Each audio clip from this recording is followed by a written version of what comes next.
believe the fundamental religious truth of the idea that life is suffering. It's suffering because we're mortal and fragile, and because we're also subject to malevolence at our own hands and at the hands of others. It's a constant existential problem.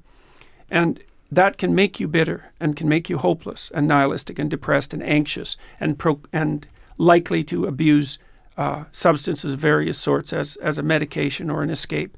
It can augur you in a very large number of ways. And I'm suggesting to people that there is a way out of that. And the way out is to confront that forthrightly and to adopt responsibility in your own life and to try to make the world a better place, and that it's necessary to do that. And that if you don't do that, that things go badly. And it's a relief to people to hear that because they know it. They already know it. So get a grip on yourself. Well, it's more find something in your life that's so worthwhile doing that the fact that you're going to suffer is justifiable. But if that something of value were, for instance, for someone to decide that they are a radical feminist or a radical trans campaigner, that would be something of great value in their lives. But these are not positions that I think you think have been it's hugely generally helpful. Not of great value in their life, because what they're doing is abdicating their personal responsibility to live by their own truth, let's say, to adherence to an ideology. And I'm not a fan of ideologies. I think they're unbelievably dangerous. And I don't really care whether they're on the left or the right. So to be a feminist or a trans activist or to adopt that group-fostered view of the world, I think is generally a mistake. And I don't think it does people any good. Not usually.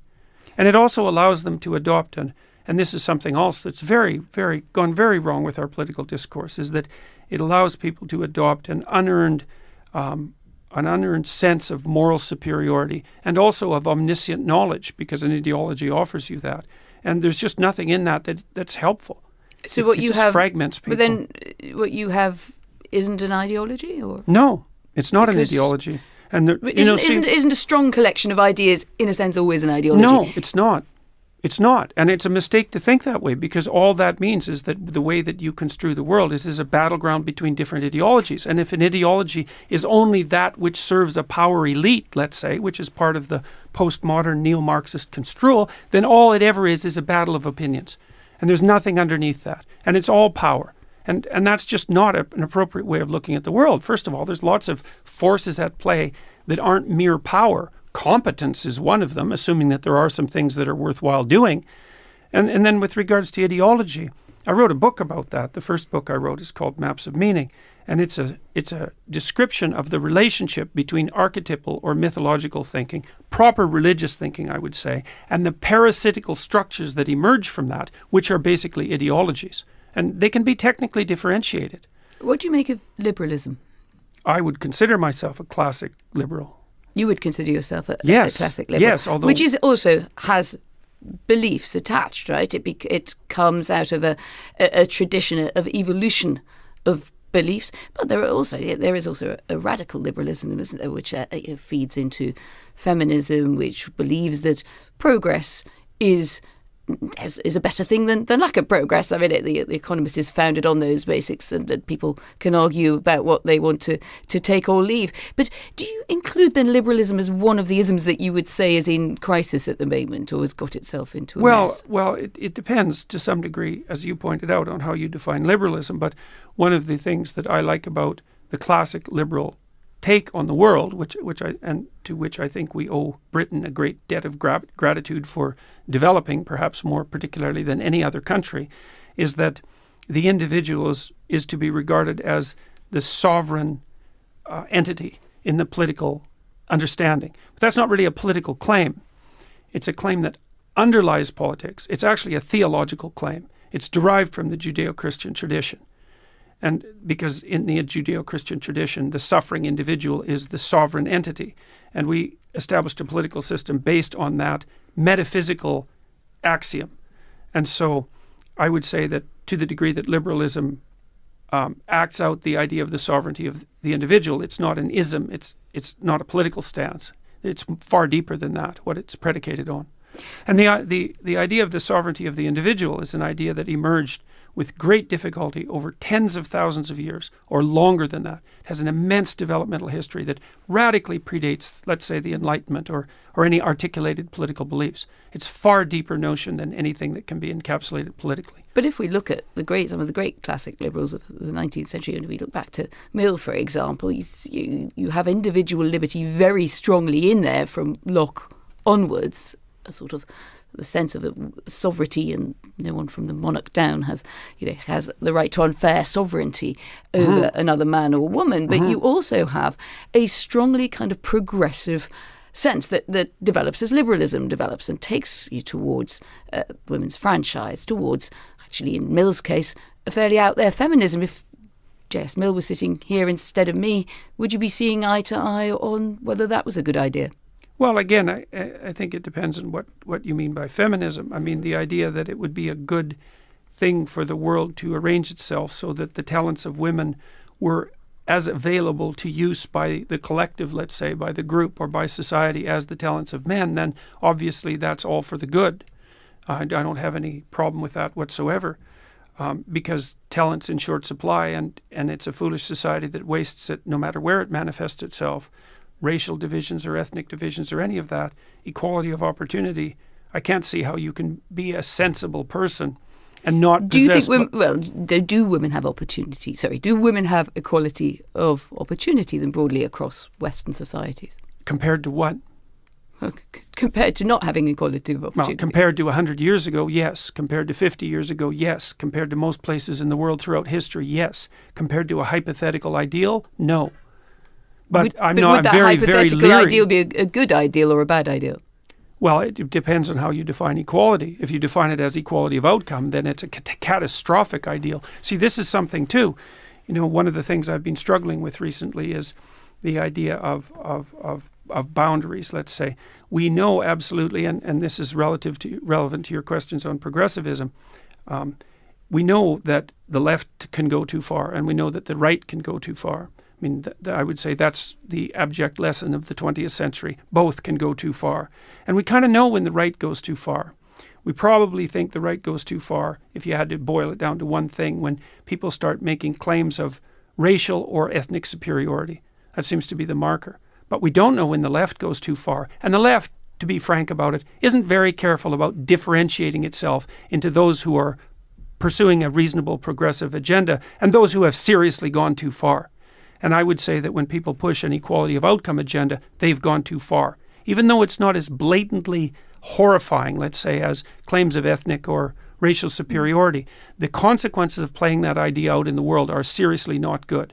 But surely they are, they're two kind of doorstops at the far ends of the arguments. I mean, very few people, I think, on the left, and there would be some who would advocate for absolute equality of outcome and everything it would take to achieve it's that. It's not so clear to me Similarly, that that's a minority view. There may be lots of things that are wrong both on the left and on the right that don't involve the right being overtly racist and the left wanting absolute equality of outcome. It's a space surely in the middle that matters, and that's why I suppose people feel that sometimes your argument is almost sort of, it's driving towards picking the fight rather than liberalism would, I suppose, encourage you to take the best, and we can have the argument about what's the best and what's the worst of everything that's in between. No, I think that the left poses a far greater danger than your analysis suggests. I certainly see this in the universities. And the drum is being beat very, very hard, perhaps not so much here, but in North America, for equality of opportunity or equality of outcome under the rubric of equity. And equity is essentially a doctrine that fosters the notion that equality of outcome is not only desirable, but should be pursued as an object or as an explicit aspect of public policy. The idea being that if there isn't equivalent representation of all possible groups at all possible levels of all possible hierarchies, that indicates a tyrannical prejudice that needs to be rooted out. And that's having an absolutely pernicious effect on institutions, especially educational institutions in North America. It's an increasingly widespread view, and I think it poses far more danger than you think. Is it possible that views become more attractive when something is dissatisfied and when aspirations have not been met which are reasonable aspirations to have? And you can then say that the answers are wrong or that they distort. Sometimes. But so I was trying to say, if this is such a popular view, to cite your example on campuses in North America, it may be that there's something out there that existing society has not satisfied. What hasn't satisfied the ever-present human tendency towards envy and resentment, that's for sure. So that's all that's driving it. Not all, but it's a tremendous amount of what's driving it, and an absolute lack of gratitude for what we've managed to accomplish and what we have in front of us. I mean, unfairness, does that figure? Well, unfairness is a very ill-defined term. I mean, it's not so obvious either. It's not so obvious what's fair. So, for example, I got embroiled in a dispute the last time I was in the UK about the issue of the gender pay gap. And, from a social science perspective, the idea of the gender pay gap is it's so poorly formulated that it's almost staggering to me that people can even conceptualize it in this manner. It's not a univariate problem. It's a multivariate problem. Men and women don't make the same amount of money. So we can break it down and then we can go through the not only could we have to. Good. And we can't assume that just because in all situations women don't make as much money as men, although there are some situations in which the reverse is true, by the way, that the reason for that is prejudice and oppression. There's many reasons for it. One reason, so there's a book by Warren Farrell, for example, called Why Men Make More, and he outlines like 42 reasons why men make more money than women. One of them is that men are much more likely to take dangerous occupations. Well, let's have a go, if not at 42, at some of the reasons. But perhaps just start by talking a bit more about gender with you, that unfraught territory, which always seems to go well. Do you agree with people who hold that broadly gender is a social construct? No. I don't hold with those people at all. Why? Yes. Well, because first of all, that's an axiomatic pronouncement rather than a consequence of the analysis of the empirical data. And I mean, what do you mean a social construct? Genitalia aren't a social construct. Differences in height aren't a social construct. Differences in weight aren't a social construct. What we deduce from our genitalia is to an extent constructed, right?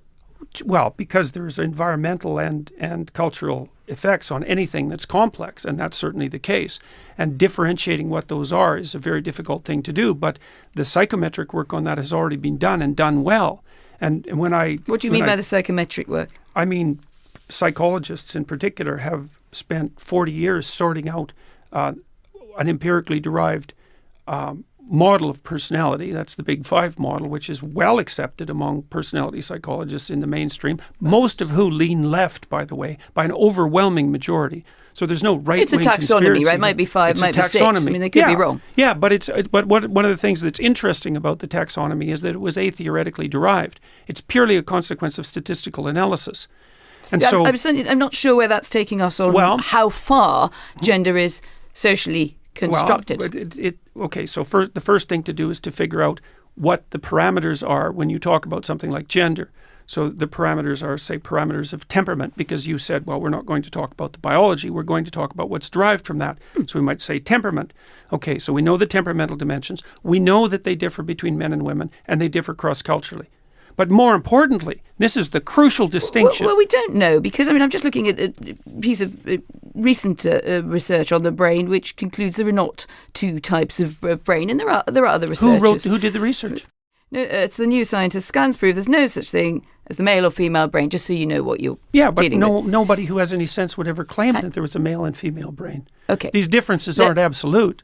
But do you want to, so shall we just take that as a question? Do you want to engage that question on two types of brain, and then we can be a bit clearer on the question? Well, there aren't two types of brain, and men and women are more the same by personality than they are different by a substantial margin. There's more similarity than difference. If there's more similarity than difference. But that doesn't mean the differences are irrelevant. So let me give you an example. Right. So if you pick two people at random out of the population and had to guess who was more aggressive, and you guessed the man, you'd be right 60% of the time. That's about the magnitude of the difference between men and women. Well, that's 60-40. It's not that much of a margin, right. is it? That's exactly right. But, and this is where things get more sophisticated. All right, so then imagine that you had to pick the 1 in 100 most aggressive person and put them in jail, which is what we do. They're all men. So even though at the midpoint, the difference between men and women isn't that extreme, at the extremes, the difference is extraordinary. And most of the activity, or much of the activity in complex situations, happens at the extremes. So men are more interested in things than women are, and women are more interested in people than men are, on average. And those differences are largest in Scandinavia, by the way. So there's no evidence that they're socioculturally constructed. And one of the consequences of that is that if you leave men and women to make free choices... Well, let's put aside that Scandinavia is not just one country, and it has lots of different cultural, political differences within Sure, but the Scandinavia, point is that, and this is the fundamental point, is that the more egalitarian the country, the bigger the differences between men and women. The bigger. I have no idea how one could possibly conclude conclude that. You rank order countries by their sociocultural policies, from egalitarian to non-egalitarian, and then you look at the magnitude of the differences in temperament in men and women in those countries. And you do those analyses depending on and your you publish definition them. of temperament.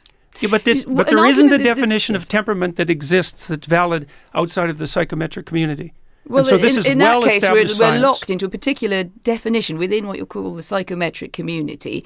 And other people may simply say, look, I experience the world very differently, and I have evidence from my dealings, whether I'm a man, whether I'm a woman, whether I'm looking at how we get along together and what we do to improve matters, that doesn't conform to that. I mean, you know, the question is then, what is the evidence? The fact that someone has an question, opinion about it isn't relevant. The relevant issue is what the evidence suggests, unless you're willing to throw out the scientific enterprise, which I wouldn't recommend. No, I'm not. I'm certainly not doing that. But I do think that to pin it to a narrow definition of psychometric testing it's not is probably, narrow. It's five-dimensional. It's five-dimensional. It's not narrow. The whole world only has 4 dimensions. Five-dimensional model is actually extraordinarily sophisticated. If it's got 4 dimensions and then we're into 5, that's magic.